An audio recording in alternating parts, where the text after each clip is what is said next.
दोनों लड़ने लगे थे भगवान विष्णु और माता लक्ष्मी। प्रिय भक्तों, ये तो हम सभी जानते हैं कि भगवान विष्णु सृष्टि के पालन करता है और जब जब धरती पर अधर्मियों का नाश करने हेतु भगवान विष्णु ने धरती पर अवतार लिया है, तब तब माता लक्ष्मी, जो धन एवं ऐश्वर्य की देवी है, उन्होंने भी भगवान विष्णु के हर मानव अवतार में उनकी पत्नी के रूप में अवतरित होकर उनके कार्यों में बखूबी साथ निभाया। अक्सर धर्म ग्रंथों और तस्वीरों में आपने ये भी देखा होगा कि भगवान विष्णु, जो कि अपने बैकुंठ धाम में शेषनाग की शैया पर विराजमान रहते हैं, और देवी लक्ष्मी बड़े ही प्रेम पूर्वक उनके चरणों में विराजमान रहती हैं। इस प्रकार एक दूसरे के प्रति अनुपम प्रेम और स्नेह रखने वाली माता लक्ष्मी, जन्म जन्म का साथ निभाने वाली माता लक्ष्मी और भगवान विष्णु के बीच एक बार ऐसा क्या हो गया था कि दोनों के बीच श्रेष्ठता का युद्ध छिड़ गया। आइए जानते हैं। एक बार ऐसे ही शेषनाग पर विराजमान श्री हरि विष्णु के मन में एक बात आई और वो देवी लक्ष्मी से बोले, हे प्रिय, देख रही हो ना, लोगों में मेरे प्रति भक्ति कितनी बढ़ गई है। जहाँ देखो सब नारायण नारायण करते हैं। जी प्रभु, ये बात तो सत्य है, किंतु क्या देवी? हे प्रभु, ये भक्ति आपको पाने के लिए नहीं बल्कि मुझे पाने के लिए बढ़ गई है।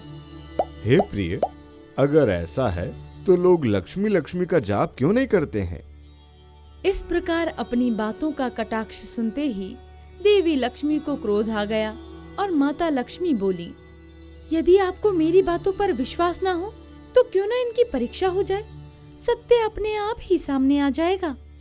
हे देवी, अगर ऐसा है तो मुझे आपकी चुनौती स्वीकार है। इतना कहते ही भगवान विष्णु जी वहाँ से गायब हो जाते हैं और एक ब्राह्मण का रूप धारण कर एक नगर में सेठ जी के पास पहुँच जाते हैं। ब्राह्मण को देखकर सेठ जी बोले, हे ब्राह्मण देव, आप हमारे द्वार पर पधारे हैं। बताइए, हम आपकी किस प्रकार सेवा कर सकते हैं? नारायण नारायण। हे यजमान, हम नारायण श्री कथावाचक हैं और हम तुम्हारे नगर में सत्य नारायण की कथा और कीर्तन करना चाहते हैं। ठीक है महाराज, ये तो हमारा सौभाग्य है। जब तक आप यहाँ कथा करेंगे, आप हमारे साथ हमारे घर पर ही रहना। बाकी कथा के लिए जो प्रबंध है वो मैं करवा देता हूँ। जब ये बात नगर के और लोगों को पता चली तो लोगों ने सेठ जी के साथ मिलकर मंदिर में कथा और कीर्तन की सारी तैयारी कर दी। पहले दिन कुछ लोग आए। अब चूंकि भगवान स्वयं कथा कर रहे थे तो उनके प्रभाव से और लोगों की संगत बढ़ी। दूसरे और तीसरे दिन और भी ज्यादा भीड़ हो गई। भीड़ को बढ़ता देख भगवान विष्णु खुश हो गए। कितनी भक्ति है लोगों के भीतर। क्यों ना चलकर देखा जाए कि आखिर नाथ क्या लीला रच रहे हैं। तब देवी लक्ष्मी बूढ़ी माता का रूप धारण करते हुए उसी नगर में जा पहुंची जहां श्री हरि विष्णु कथा कर रहे थे। तभी बूढ़ी माता के रूप में देवी माता एक घर के पास पहुंची जहां एक महिला कथा सुनने को जा रही थी। बेटी, जरा पानी पिला दो। माफ करना माता जी, 4 बजे हैं, मुझे तो प्रवचन में जाना है। आप कहीं और से पानी पी लीजिए। अरे बेटा, पिला दे थोड़ा पानी, बहुत तेज प्यास लगी है। मैं बूढ़ी इस उम्र में कहाँ भटकूं।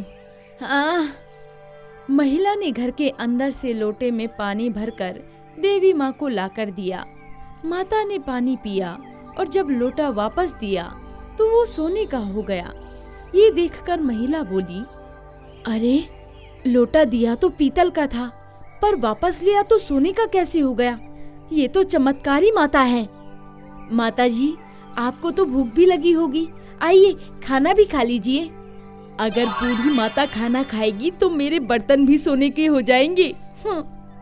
देवी माँ उसकी मंशा समझ गई और कहने लगी, तुम जाओ बेटी, तुम्हारा प्रवचन का समय निकला जा रहा है। इसके बाद वो महिला भगवान विष्णु के प्रवचन में आ गई। लेकिन उसने अपनी एक सहेली को अपने साथ हुई घटना के बारे में बता दिया। ये सुनते ही दोनों महिलाएं बूढ़ी माता को ढूंढने के लिए सत्संग के बीच में से उठकर चली गई। वहीं अगले दिन से भगवान विष्णु ने देखा कि कथा में लोगों की संख्या कम हो गई, तो उन्होंने सेठ जी से पूछा, लोगों ने आना बंद क्यों कर दिया? गांव में एक चमत्कारी माता जी आई हैं। वो जिसके घर में पानी पीती हैं तो ग्लास सोने का हो जाता है। जिस थाली में रोटी सब्जी खाती हैं तो थाली सोने की हो जाती है। उसके चलते लोग प्रवचन में नहीं आ रहे हैं। अच्छा, तो नगर में देवी लक्ष्मी का आगमन हो चुका है। इतना कहते ही सेठ जी भी बहाना करके सत्संग छोड़कर चले गए और सीधे उस बूढ़ी माता के पास पहुंचकर बोले, हे माता, मैं तो भगवान की कथा का आयोजन कर रहा था और आपने मेरे घर को ही छोड़ दिया। अरे बेटा, तुम्हारे घर तो मैं सबसे पहले आने वाली थी, लेकिन सुना है तुमने अपने घर में किसी ब्राह्मण कथाकार को ठहराया है। जब वो चला जाए तभी तो मैं आऊं। बस इतनी सी बात, मैं अभी उन्हें किसी धर्मशाला में ठहरा देता हूँ। अब जैसे ही भगवान कथा करके यजमान सेठ के घर आए तो सेठ जी बोले, महाराज, मैंने आपके लिए रहने की व्यवस्था पास की धर्मशाला में कर दी है। बेटा, अभी तो कथा के 2-3 दिन बचे हुए हैं और तुमने मुझे कथा समाप्त होने तक रुकने का आसरा दिया था। मुझे यहीं रहने दो। महाराज, मुझे माफ कर दो, आप जल्दी जाओ यहाँ से। मैं अब आपको यहाँ नहीं रख सकता। मुझे किसी और मेहमान को अपने घर में ठहराना है। सेठ जी की बातें सुनकर भगवान विष्णु जी ब्राह्मण रूप छोड़कर अपने बैकुंठ धाम की ओर प्रस्थान करते हैं। अब प्रभु के जाने के बाद अगले दिन सेठ के घर के आसपास माता को अपने घर ले जाने के लिए सभी गांव वालों की भीड़ हो गई। लेकिन भगवान विष्णु के जाने के बाद बूढ़ी माता सेठ जी और बाकी सभी गांव वालों से कहती हैं, अब मैं जा रही हूँ। माता, ऐसी हमसे क्या भूल हुई जो आप जा रही हो? मैं वहीं रहती हूँ जहाँ हरि नारायण का वास होता है, और आप लोगों ने तो नारायण को यहाँ से निकाल दिया, तो मैं यहाँ कैसे रह सकती हूँ। ये सुनकर नगर वाले लोगों को अपनी गलतियों पर पछतावा होता है और इसके बाद बूढ़ी माता स्वरूप देवी माँ भी वहाँ से चली जाती हैं। हे प्रभु, अब तो आप मान गए ना कि नारायण का जाप लोग किस कामना से करते हैं। हाँ लक्ष्मी, ये सत्य साबित हुआ कि मानव पर तुम्हारा प्रभाव अधिक है। लेकिन एक बात ये भी सत्य है, तुम वहीं जाती हो जहाँ धर्म और स्वच्छता का वातावरण होता है और जहाँ ईमानदारी से कमाई करने वाले लोग रहते हैं। अगर आपको ये वीडियो अच्छी लगी हो तो वीडियो को लाइक करें और हमारे चैनल महावॉरियर को जरूर सब्सक्राइब करें और साथ ही वीडियो की अपडेट पाने के लिए बेल आइकन को जरूर दबाएं।